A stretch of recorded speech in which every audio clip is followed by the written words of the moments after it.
ममता दीदी जो बोलता है पब्लिक को विश्वास करता है। और नरेंद्र मोदी और अमित शाह जितना भी चक्रांतों का कोशिश करिए लेकिन वो सक्सेस नहीं होगा। एसआईआर होने का बाद में भी बंगाल में सब हॉट 3 टाइम का रिकॉर्ड को तोड़ के इस साल में नया रिकॉर्ड बनाएगा ममता बनर्जी का लीडरशिप।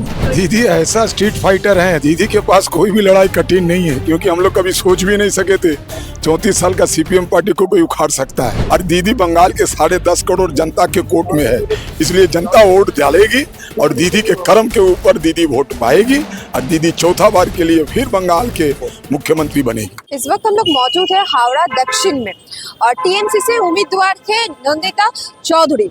तो आज हम लोग ये जो हावड़ा का आम आदमियों है उनसे बात करेंगे और जानने की कोशिश करेंगे हावड़ा दक्षिण में स्थिति क्या है, क्योंकि एसआईआर के वजह से बहुत नाम डिलीट हो गया है और इस बार लड़ाई ज़्यादा कठिन है।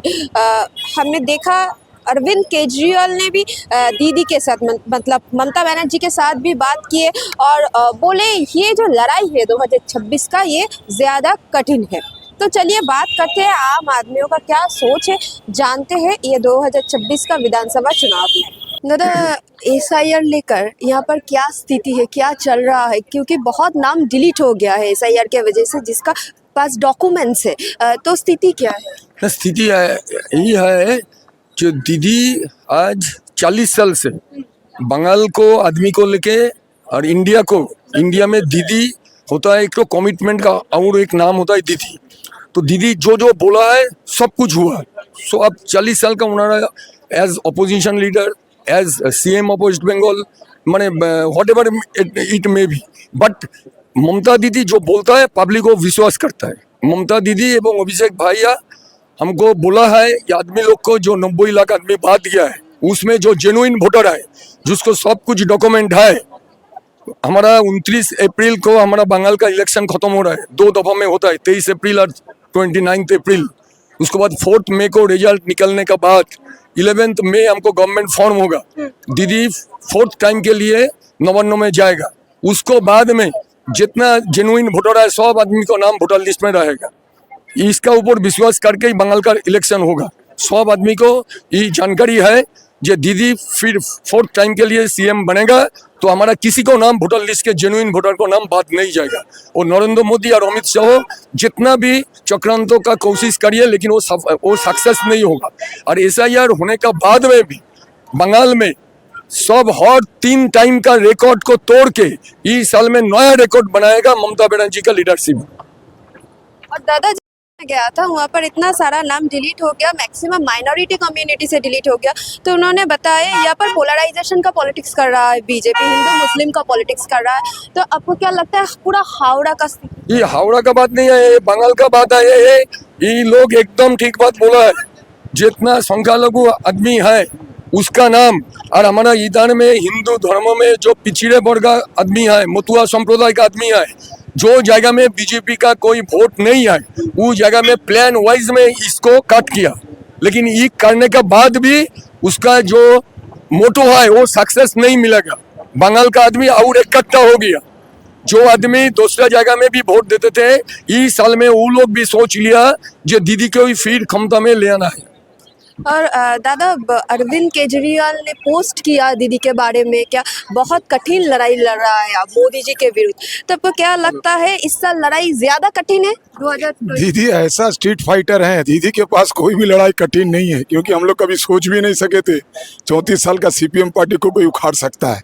तो 2011 में जो सीपीएम को उखाड़ सकता है तो हम लोग इसीलिए इतना ही कॉन्फिडेंट, इतना ही हम लोग का लेवल हाई है कि ये लड़ाई भी बहुत आसानी के साथ और बहुत एकदम कॉन्फिडेंस के साथ इस लड़ाई को भी वो जीतेंगी। और इस बार आरोप बहुत भारी बहुमत से वो वापस आएंगी। हजारों लाखों कोशिश मोदी या अमित शाह जी लगा ले, लेकिन आखिर जीत हासिल दीदी का ही पक्ष में जाएगा, तृणमूल कांग्रेस में ही पक्ष में जाएगा, क्योंकि दीदी स्ट्रीट फाइटर है। क्योंकि दादा बीजेपी थे बहुत सारे लीडर पश्चिम बंगाल में आए और शुभेंदु अधिकारी ने बोला इस बार सनातनी का सरकार बनेगा, 200 सीट मिलेगा। तो आपको क्या लगता है बीजेपी को कितना सीट मिलेगा? देखिए, सीट मिलने के लिए एक चीज मैं आपके पास रखूं कि 2021 में भी वो लोग कहे थे अब की बार 200 पार, तो कितना में अटक गए थे? 77। तो कहने के लिए वो लोग कुछ भी कह सकते हैं, लेकिन जनता जनार्दन तैयार है। उन्होंने 294 का भी दावा कर सकते हैं, इसलिए कोई फर्क नहीं पड़ता, क्योंकि हम लोग जानते हैं वो लोग हाई कोर्ट सुप्रीम कोर्ट में है और दीदी बंगाल के 10.5 करोड़ जनता के कोर्ट में है। इसलिए जनता वोट डालेगी और दीदी के कर्म के ऊपर दीदी वोट पाएगी और दीदी चौथा बार के लिए फिर बंगाल के मुख्यमंत्री बनेगी। दादा हाँ दादा यहाँ पर ये जो बीजेपी बोल रहा है टीएमसी ममता बनर्जी ने हिंदू मुस्लिम पोलराइजेशन का पॉलिटिक्स कर रहा है, तो हावड़ा में अभी स्थिति क्या है? ये जो आम आदमी है क्या बोल रहा है, एसआईआर के वजह से स्थिति क्या है पूरा? এসআইআর স্থিতি বলতে আমাদের এখানে কোনো প্রভাব পড়বে না। আমাদের এখানে পুরনো বেল্ট, হ্যাঁ, শিবপুর মানেই তৃণমূল কংগ্রেসের বেল্ট, আর দিদি ছাড়া আমাদের এখানে কোনো গতি নেই। মোদি যতই বলুক আর যতই এসআইআর করুক, আমাদের শিবপুর কেন্দ্রে রানা চ্যাটার্জি ক্যান্ডিডেট হয়েছে, মমতা ব্যানার্জি সেনাপুত্র। আমরা শিবপুর কেন্দ্র থেকে রানা চ্যাটার্জিকে বিপুল ভোটে জয়ী করব, এটাই আমাদের একান্তভাবে কাম্য একদম। আর দিদি আমাদের সরকার করবে, দিদি 200 পার করে দেবো।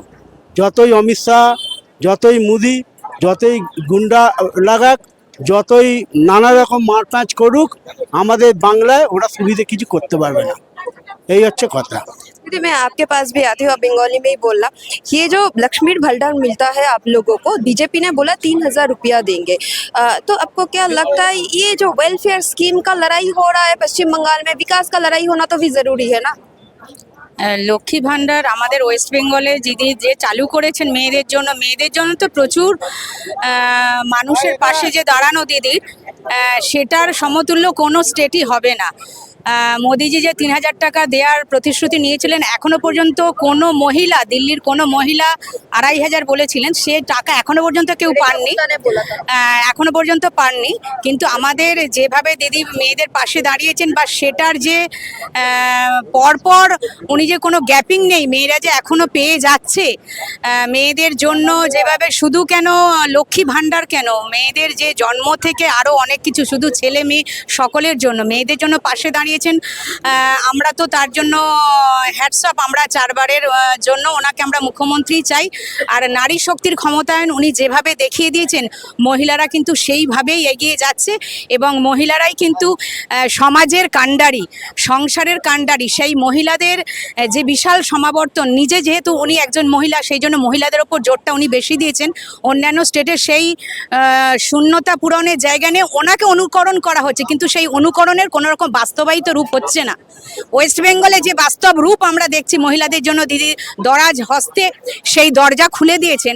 আমরা সার্বিকভাবে আমরা অনেক অনেক উন্নতির জায়গায় আছি, এবং ফিনান্সিয়াল মেয়েরা যে ছোট ছোট পদক্ষেপ নিয়ে তারা নিজেদেরকে স্বনির্ভর করার জায়গায় নিয়ে যাচ্ছে, এই লক্ষ্মী ভাণ্ডার তার জন্য একদম সেই জায়গায় সর্বোচ্চ জায়গায় পৌঁছে গেছে। এবং সেই জন্য বাংলা আজকে বিশ্ব দরবারে সমাদৃত। সেই কন্যাশ্রী হোক, রূপশ্রী হোক, যাই হোক না কেন, মেয়েদের অনেক রকম প্রকল্প নিয়ে আজকে ওনার কাছে আমরা সত্যি ওনাকে আমরা সকল মহিলাদের তরফ থেকে কুর্নিশ জানাই। বারবার যেন এই মাকেই আমরা বাংলাতে ফিরে পেতে চাই।